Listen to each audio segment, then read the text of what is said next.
Okay, folks, Grumpy Vlogger, I think this will be the last video for next week. For this coming week. So, just got through with Freddy's and or picking up the order of onion rings, and we'll go home. We got that lowland boil that James cooked for us on Thursday. Okay, I guess they're coming in here and they need 40 acres to turn. Yeah, whatever. Okay. I was, she wanted to turn in there, and I guess she has to turn wide or something. Hell, I don't know. Don't really care. But damn, I gotta get my hair cut. I look like some scruffy old. I need to shave too. I look like some old bum. So, okay. Oh shit. That's all right. I made it.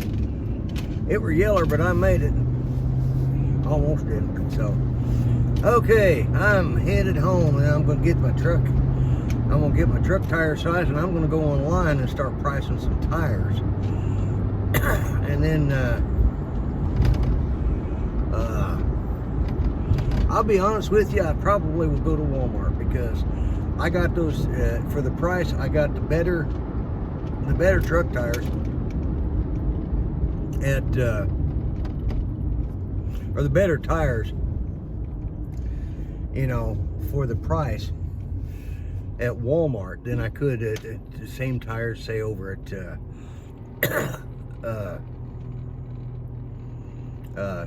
Discount Tires or Cooper Tires. Well, it's Discount Tires, and they're a chain that's throughout this part of the country.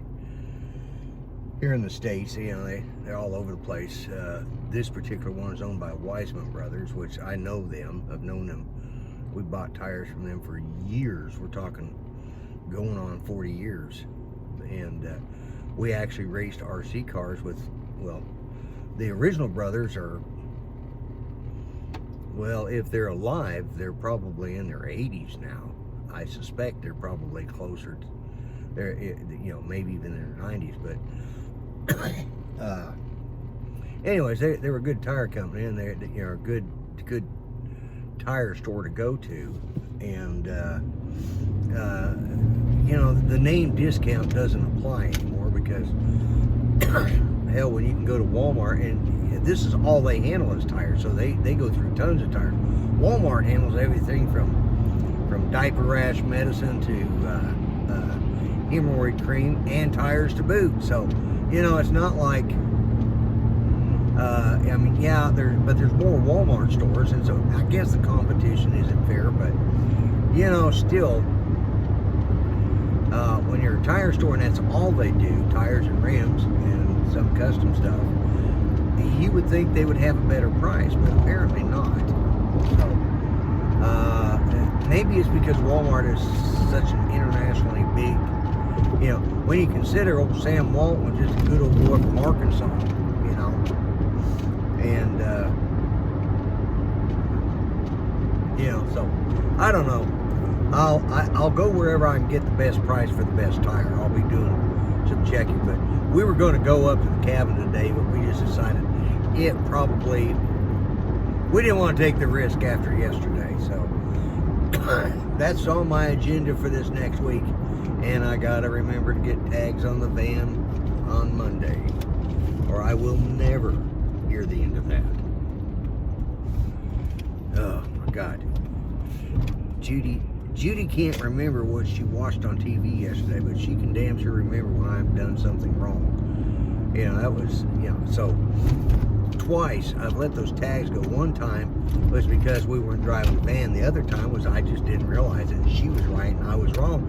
And every year about this time she starts telling me which tags are due, and you know, it's like, I'm going to close off with this story. I've told it before, and I'll tell it again. This is for the people that haven't heard it before. It's what I told my boys when they were getting married and stuff. I call it Adam's curse. So, those of us that have read the story or know about it or heard it about Adam and Eve, and you know how they got thrown out of the Garden of Eden. But there's a little side note to that. You know, Eve took the bite first. She took, you know, the serpent convinced her to take the bite of the apple. But then it's like, oh God, what did I do? Oh, I'm in trouble. But if I can get Adam, because he was the first created, so he's the older, he should know better. But if I can get him to take a bite, well, then maybe it'll kind of get glossed over. So what she does is she convinces Adam to take a bite of the apple. God shows up and he's mad about the whole mess. Throws the snake on the ground, and he kicks them out of the Garden of Eden. And on top of that, he makes poor Adam live to be almost 900 years old, and have to put up with Eve for that whole time. And she had to have kids on top of that. Before, he was just creating them out of dust. Now it's like, oh no. For the next 8 or 9, almost 900 years, every time she had to be out there working in the field to grow crops, because they didn't have to do that either. Every hard thing that came along, she would, you know, Adam, if you could just not taken it. Okay, I'm a woman, I'm irresponsible, you know, I may not have been thinking clearly, I was beguiled, but you are the oldest, you're supposed to have been the smartest, and yet you took a bite of that apple, and we have lost everything. Every time there was a problem come up, she would remind him, if you hadn't taken a bite of the apple, we wouldn't have lost our home. We wouldn't be having to work in the field. I wouldn't be having to give birth to children. It's your fault, Adam, and don't forget it, because I won't. Well, that gene is in every wife or every woman since Eve. And that first argument, that first time you screw up, 30, 20, 30, 40 years later, something will come up and trigger that memory in your loved one and your wife, and she'll remember and she'll remind you of it. Just like Eve constantly reminded. So yeah, Judy reminds me that I forgot to get the tags and almost got a ticket one time, and that I had to pay an exorbitant amount of money last year because I hadn't kept the tags up to date. So she's reminding me.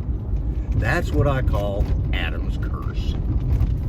Anyways, guys, with that happy note, I'm getting ready to pull in here, so I'm going to say what I always say: be kind, treat each other better than you would treat yourself, and treat your wife special.